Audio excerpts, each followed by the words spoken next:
It does not happen with psychopaths. Psychopaths are not interested at all in narcissistic supply. Their grandiosity, the psychopath's grandiosity, is inward looking. It's self-sufficient. It's self-contained. The psychopath knows that he's superior. End of story. He doesn't need anyone to confirm it to him. He just knows it.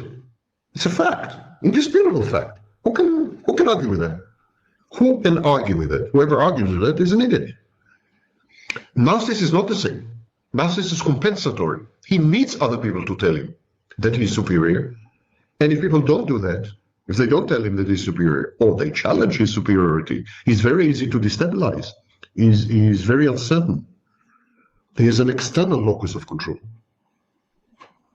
And so the psychopath does not co-idealize.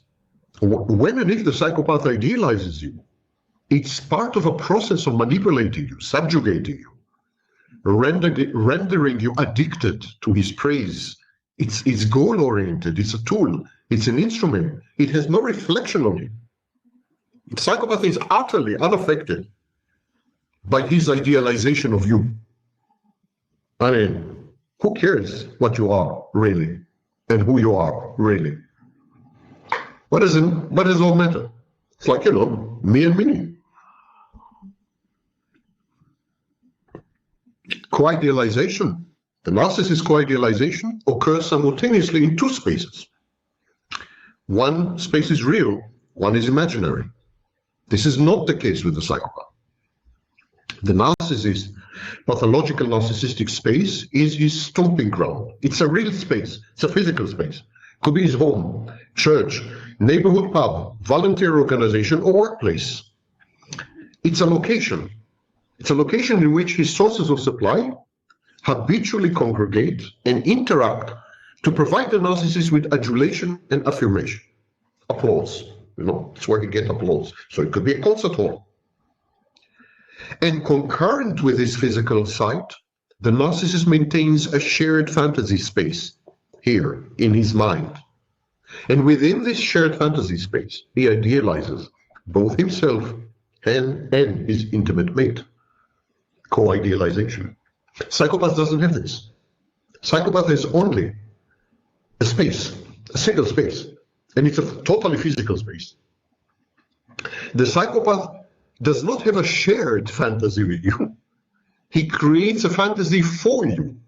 Psychopath is a little like Disneyland. Disneyland, they don't think that Mickey Mouse is real or Minnie Mouse is real. But they give you Mickey Mouse and Minnie Mouse because you want it. Makes you feel good. So it's the same with the psychopath. He creates a fantasy space for you, a Disneyland, a mental Disneyland. But he never makes the mistake of confusing this space that he had created, his work of art, with reality, like the narcissist does. So the psychopath has only physical locations or digital communication, which is also physical because you have to hold the smartphone. The psychopath is very reality-based. He doesn't have an impaired reality test. He doesn't give a shit about reality. He doesn't care. He doesn't mind. He's whimsical. He's prone to satisfy his impulses, never mind what, never mind who, never mind what's the cost. So he ignores reality because of his grandiosity. But he never mistakes it for a fantasy.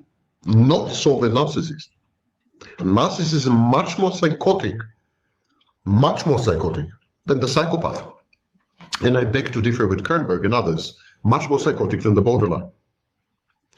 When the narcissist is forced to return to reality, when he's brutally awakened and decompensates, when his defenses crumble, fall apart, he usually does it, comes back to reality, wakes up, by having been narcissistically injured or even mortified.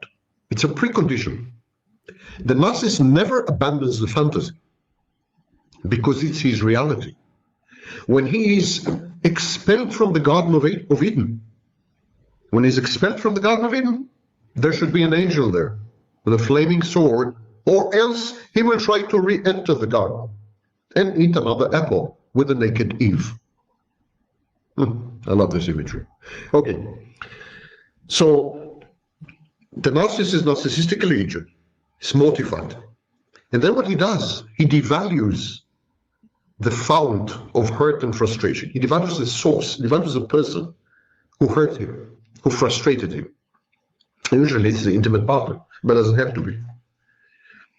What he uses the infantile splitting defense mechanism. You remember what is splitting? Black and white, good and bad, good and evil, right and wrong. Everything is 100% good, 100% bad, 100% evil, 100% good, 100% gratifying, 100% frustrating. But it's always 100%. We call it dichotomous thinking. Black or white thinking, all or nothing thinking. So he uses this infantile splitting defense to render his partner the polar opposite of her erstwhile idealized version. So if she were in the idealized version, drop dead gorgeous, now she's getting old. If she were a genius, now she's either a genius only in certain things or really very stupid. But exactly as idealizing the partner resulted in self-idealization, you know, remember co-idealization? Like he idealized the partner, he idealized himself. So it stands to reason that devaluing the partner should result in self-devaluation. And narcissists go through this phase. They ask themselves, how could I have been so stupid and blind and gullible and wrong and fallible to not see how inferior she is?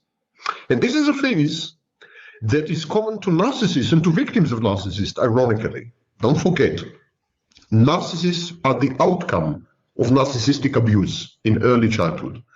They are post-traumatized. They're in a post-traumatic condition. I even suggest that narcissism is not a personality disorder, but a post-traumatic state. So they have exactly the same reactions like the victim of narcissistic abuse, but infused, tinged, imbued, painted over with grandiosity. And to avoid this excruciating outcome of saying to himself, I've been stupid, I've been wrong, to avoid this excruciating outcome, to avoid this internally generated challenge to his grandiosity, the narcissist engenders an external motification. You remember when in the 4 videos where we analyzed motification, I told you that motification, one of the ways to cope with motification is to replace it with another motification, which is much more acceptable. So the narcissist creates another motification, which is more acceptable to him. And this motification says, she's evil, she's dumb, she's a psychopathic bitch, and I must punish her. And immediately, he embarks on a new round of co-idealization with the next available and willing target, or victim, or prey. Because he can't live a second without a shared fantasy. Remember, fantasy is his reality. When he's taken out of the fantasy, he feels the same way you feel when you are caught in a nightmare. It's exactly, narcissist's world is a mirror image of your world. What to you is reality, to him is fantasy, and what to you is fantasy, to him is reality. So when he's forced to confront reality as it is, he feels he's caught in a nightmare from which he cannot wake up except through the good services of a new intimate partner. And now let's transition to the psychopath. Contrary to the narcissist, the psychopath has no emotions. None. End of story. Narcissists have emotions. They're terrified of their own emotions, so they isolate themselves from their emotions. There are a few videos on my channel which deal with this. Psychopaths have no emotions. They were born, we now know, with abnormalities in the brain. It's extremely simple. Psychopathy, very similar to schizophrenia, bipolar disorder, autism, is a brain disorder. It's lumped together for some utterly oblivious and incomprehensible reason. It's lumped together with, for example, narcissism, just because both of them are grandiose. It's wrong.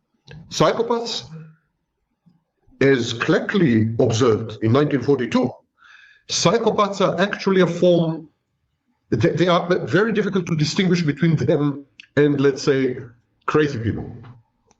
because they have a brain problem. So they have no emotions. What they have instead of emotions is steerings, whims. They're like zombies who receive tiny electrical shocks, and then it's like a frog in the biology lab, you know, the dead frog that you inject electricity and it jumps or it flexes its legs. It's dead legs. Psychopath is dead. Dead inside, dead outside. It's a walking, talking simulation of a human being. It's a brilliant, wonderful, amazing simulation. So it can convince you that it has empathy, has emotions, is healing, is changing. It's a wonderful rendition of a perfect human being.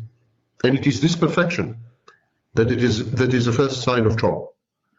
If he's too good to be true, he's a psychopath. And there are two types of psychopath, essentially. There's the mischievous psychopath. I call it the Cleckley psychopath, after Harvey Cleckley, the father of the study of psychopathy, together with Kaufman. So the mischievous psychopath, I think, has affinity with the secondary psychopath. The secondary psychopath is capable of some rudimentary conscience, empathy, and emotions. Some, a little. And the secondary psychopath is about entertainment. He is focused on having fun, entertaining himself. He's bored. All the time he's bored. And he's converting his own life into a big theme park, into a show, an interminable show, stand-up comedy show. And other people are props. So he uses you, is likely to use you, is likely to compromise you, to co-opt you, brainwash you, condition you, idealize you, addict you, groom you, you name it. But he's doing all this in order to toy with you. He likes to play with you. And once he's done, he's like a child in this sense. He's not childish. Psychopaths are never childish, unlike the narcissist. But he behaves like a child. So once he's done with you, dismantling you, disassembling you, breaking you apart, putting you back together, nobody's, toy with you, essentially. Could be sex, could be just sex. But once he's done with you, he discards you. Exactly like a child discards an old toy in favor of a new one. And it's all been about entertainment. This kind of mischievous psychopath realizes that he cannot, you won't agree, you rarely agree to participate in such a thing. So he tells you stories exactly like the narcissist. Exactly like the narcissist who wants to engender a shared fantasy. Psychopath also would lie to you. Promise you love, a romantic affair, marriage, a business partnership. The second type of psychopath is goal-oriented. I call it the hare psychopath or the babyak psychopath, after the two scholars who dedicated their lives to studying this kind of psychopath.